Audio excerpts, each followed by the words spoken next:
한일 군사정보보호협정 조건부 연기로 시간을 번 청와대는 앞으로 한일 협의를 통해 수출 규제가 완전히 철회되도록 노력할 계획입니다. 문재인 대통령은 모레 한 아세안 특별정상회를 앞두고 오늘 싱가포르 총리와 만나는 등 아세안 10개국과 연쇄 정상회담을 시작했습니다. 청와대 연결합니다. 김도원 기자. 네, 청와대입니다. 자, 일본의 수출 규제 조치 완전히 철회되도록 계속 협의한다는 게 우리 정부의 입장인 거죠? 그렇습니다. 한일 관계 정상화를 위해선 수출 규제가 처음 발표된 지난 7월 1일 이전 상황으로 되돌아가야 한다는 게 청와대의 입장입니다. 이번 지소미아 관련 합의에 대해서 우리는 지소미아 종료, WTO 제소 등의 절차를 중단했지만 일본의 수출 규제는 유지되는 셈이어서 균형이 맞지 않는다는 비판도 나옵니다. 하지만 청와대 핵심 관계자는 지소미아 종료 카드는 여전히 살아있다고 강조했습니다. 일본의 진정한 대화 의지가 없다고 판단될 경우 그대로 종료하면 된다는 겁니다.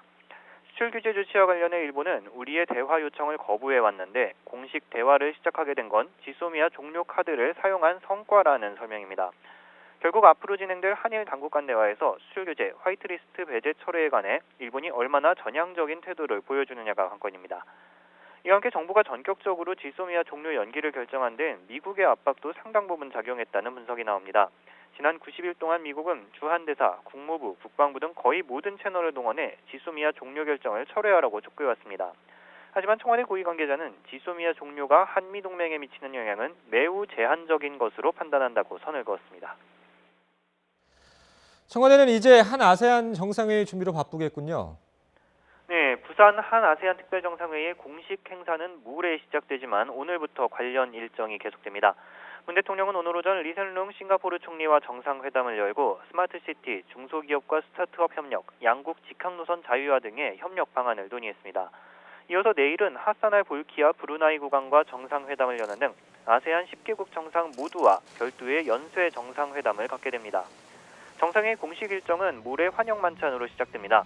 만찬에선 정상들을 위한 문화 공연도 열리는데 보통 비공개가 관례지만 이번 행사는 국민과 함께한다는 의미로 방송을 통해 공개될 예정입니다.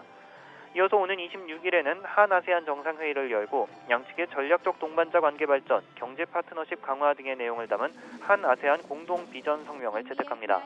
다음 날인 27일엔 메콩강 유역 5개국과 별도로 한 메콩 정상회의를 열고 미래 협력 방향을 담은 한강 메콩강 선언을 채택할 계획입니다. 이번 정상회의는 정부가 추진해온 신남방 정책의 중간 결산으로 아세안과 두터운 신뢰를 바탕으로 한 상생 협력의 강화 계기가 될 것으로 청와대는 기대하고 있습니다. 지금까지 청와대에서 YTN 김도원입니다.